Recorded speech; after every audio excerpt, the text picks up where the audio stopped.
साफ्रोमखौबो नैबे आंनि बिटिआरनि पोस्ट इउटिउब चेनेलाव दिनै आं नोंथांमोनखौ बरायना लादों। लोगोफोर नोंथांमोननि गेजेराव मोनसे बाथ्रा आं दिनै शेयार खालामनो होननानै फैदों।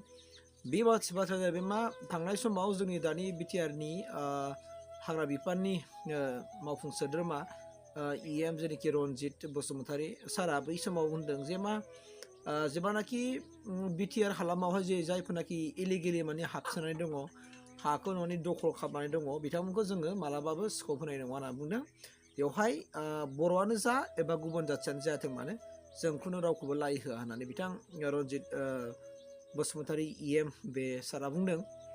दा बेबायदिनो थांनाय समफोराव गावनिनो समस्ति गोलै होनना बुंदों जे चिराङाव दागारि एरियायावहाय माखासे गामिफोरखौहाय बिथाङा माने इभेक्सन खालामबाय माने बिटिआर गभर्नमेन्टनिफ्राय आरो बे फरेस्ट डिपार्टमेन्टआव गोलैयो हिसाबै बेखौ इभेक्सन खालामबाय।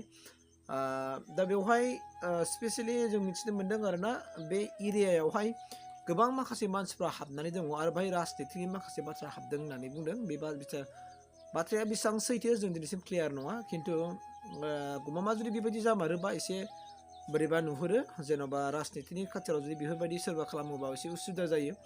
हा गैयैफोरनो हा होनांगौ आं बेखौ खावलायगोन जोंनि जेनाखि रनजित बसुमतारी सार एबा बिटिआर गभर्नमेन्टआ बेनि सायाव पलिसि लानांगोन आरो होथारनांगोन। जों जेन' खुगाजोंल' बुङाबालानो मावनानैबो दिन्थियो बेखौ आंनि आन्थोरनिफ्राय खावलायबाय। आरो बेजों लोगोसे दिनै नुदों नोंथांमोनहा जे क'क्राझार डिस्ट्रिक्टनि सिङाव थानाय जेरै गसाइगाव नि साखाथियावहाय बिथांमोनहा मोनसे गिदिर मोनसे साहा बागान खालामनाय दंमोन। बे साहा बागान खालामनानै थानाय बेखौ दिनै इभेक्सन खालामबाय। बावहाय गोबां माखासे साहा 300निबो बारा बे बिगा हाखौ दिनै इभेक्सन खालामदों। बेखौ आं मस्ट वेलकाम बिटिआर गभर्नमेन्टखौ आं वेलकाम खालामदों जेन' आरो बेफोरबायदि हाखौ जेन' इभेक्सन खालामखांनायनि उनाव जेन' सेफटियाव लाखिबाय थायो जेन' खुनु मोनसे ओरै जाया बेखौ आं खावलायबाय। मानोना जों मिथिगौ जोंनि जेनाखि ट्राइबेल सुबुंफोरा आरो ट्राइबेलफोरनि गेजेराव जोंनि बर' मानसिफ्रा गोबां जायगायाव आलाय सिलाय दं दिनैसिमबो जेन' बेफोरनि थानायनि माखासे सुबिदाखौ खालामनानै होयो।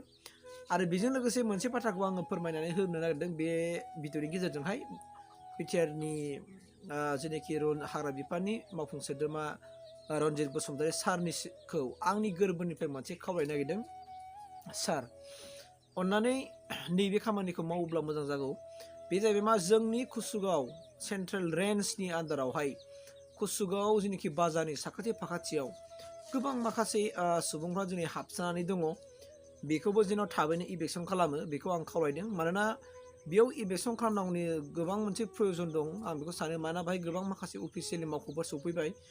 बेयाव अफिसियेलखौ लुफुंनो थाखाय माखासे खामानि मावदोंबाबो बेखौ देफाय दिसि खालामो साक्सेस जायाखै। ओंखायनो आं खालामदों बाहाय माखासे जेनाखि अना ट्राइबेल सुबुंफ्रा बाहाय माने दखल खालामनानै दङ। दा बिथांमोना थानो मोनो मोना आं मिथिया, खिन्थु जों मिथिनायाव बे फरेस्टनि हामोन। दा बे ओनसोलखौहाय गुबुन माखासे हारि माहारिफ्रा दखल खालामनानै दङ।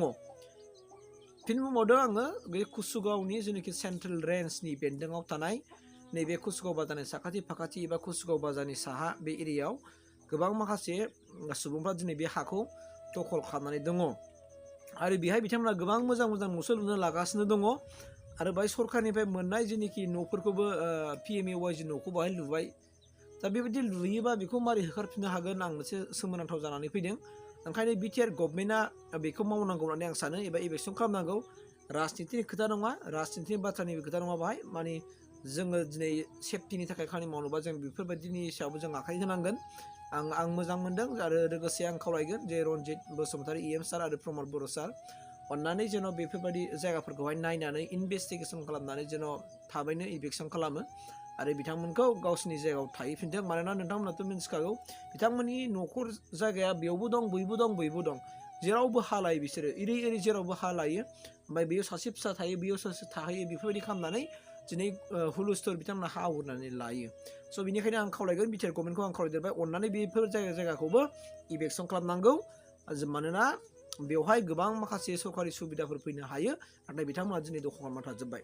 बेनो जाहैबाय मा कुसुगावनि सेन्ट्रेल रेन्जनि साखाथियाव थानाय बे एरियाखौ इभेक्सन जेरैबाबो खालामनांगौ होननानै आं दिनै बे चेनेलनि गेजेरजों नोंथांमोननो दानि बिटिआर गभर्नमेन्टनो आरो लोगोसे प्रमद बर' सार आरो फेरेंगा सार नोंथांमोनखौ आं खावलायबाय गोरबोनिफ्राय सारमोना अन्नानै जेन' बे कुसुगावनि सेन्ट्रेल रेन्जआव थानाय बे ओनसोलखौहाय जेन' गोख्रैयै इभेक्सन खालामो बेखौ आङो खावलायबाय। मानोना बेवहाय बिराद बाजार एरिया साखाथि फाखाथि बिराद डिस्टार्ब जाबाय, दखल खालामना थाजोब्बाय जे माखासे सुबुंफ्रा आं हारिनि नामखौ बुङाबाबो मिथिखायो थ' बेखिनि भिडिअखौनो आं नोंथांमोननि गेजेराव शेयार खालामबाय ओमफ्राय अननानै बिटिआर गभर्नमेन्ट सार अननानै थाबैनो बेखौ मावफुंदो आरो इभिक्सन खालामदो जेरै दस्रायाव जेरै खालामदों बेबायदिनो बेखौनो आङो फोरमायनानै आंनि भिडिअ बानायनायखौ एसेखिनियावनो दोनथ'नाय जाबाय थेंक इउ